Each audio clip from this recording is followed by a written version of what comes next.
ሰላም ጤና ይስጥልን። በመላው ዓለም የምትገኙ የተወደዳችሁ የጊዮን ድምጽ ቤተሰቦች የዕለቱን ዜናዎች ይዘንላችሁ ቀርበናል። ለቤቱ አዲስ የሆናችሁ ሰብስክራይብ፣ ላይክ፣ ሼር እያደረጋችሁ ቤቱን እንድትቀላቀሉ በአክብሮት ጠይቃለሁ።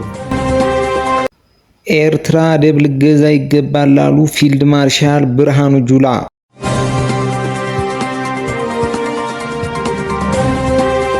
እስራኤል በኢራን ላይ ከፍተኛ ጥቃት መፈጸሟ ተሰማ።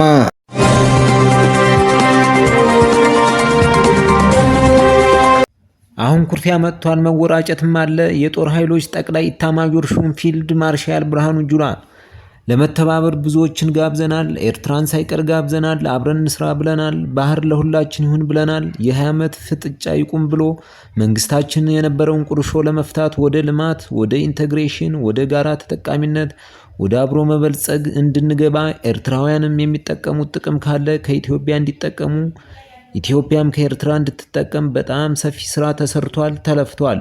በጣም ባልተለመደ መንገድ የኤርትራና የኢትዮጵያ ግንኙነት ለመፍታት መንግስታችን ረጅም ርቀት ሄዷል፣ ግን አልተሳካም።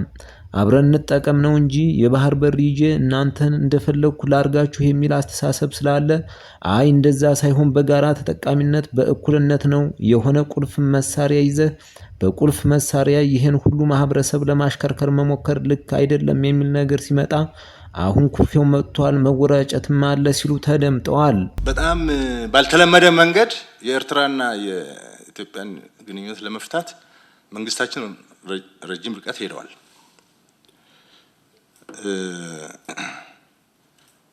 ግን አልተሳካም። አብረን እንጠቀም ነው እንጂ የባህር በር ይዤ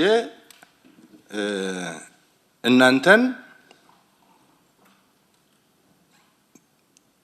እንደፈለኩ ላርጋችሁ የሚል አስተሳሰብ ስላለ አይ እንደዛ ሳይሆን በጋራ እኩልነት ነው፣ በጋራ ተጠቃሚነት ነው እንጂ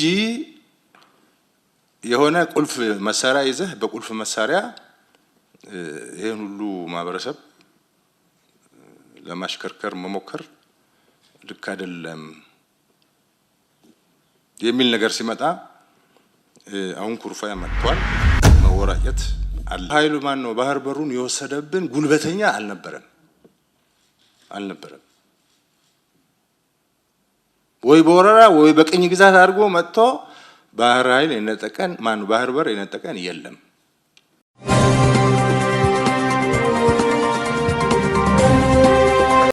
እስራኤል በኢራን የኒኩሌር ስፍራዎችና የጦር አዛዦቿ ላይ ያነጣጠረ ከፍተኛ ጥቃት መፈጸሟን የእስራኤል መከላከያ ኃይል አስታወቀ። በዚህ ከባድ በተባለው ጥቃት የኢራን አብዮታዊ ዘብ ኃላፊ ሁሴን ሳላሚ መገደላቸውን የኢራን መገናኛ ብዙሃን ዘግበዋል። እስራኤል ኢላማ ያደረኩት ወታደራዊ ይዞታዎችን ነው ብትልም የኢራን መገናኛ ብዙሃን በበኩላቸው በቴህራን መኖሪያ ቤቶች ጥቃት እንደተፈጸመባቸውና ከተገደሉት መካከል ሲቪሊያን እንደሚገኙበት ተናግረዋል።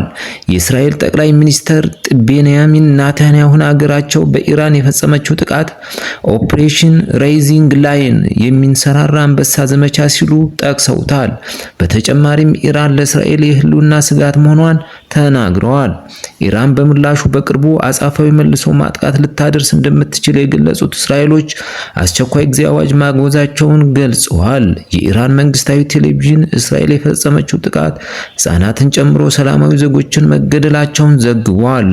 ኢራን አሜሪካ የእስራኤልን ጥቃት ደግፋለች ስትል የከሰሰች ሲሆን የአሜሪካ የውጭ ጉዳይ ሚኒስትር ማርኮ ሩቢዮ በበኩላቸው አገራቸው እንዳልተሳተፈች ተናግረዋል። የአሜሪካ ፕሬዝዳንት ዶናልድ ትራምፕ ጥቃቶቹ እንደሚፈጸሙ እናውቅ ነበር፣ ነገር ግን አገራቸው እንዳልተሳተፈች ለፎክስ ኒውስ ገልጸዋል። እስራኤል ለፈጸመችው ጥቃት ከፍተኛ አጸፋ ከኢራን እንደሚጠብቃት ተነግሯል።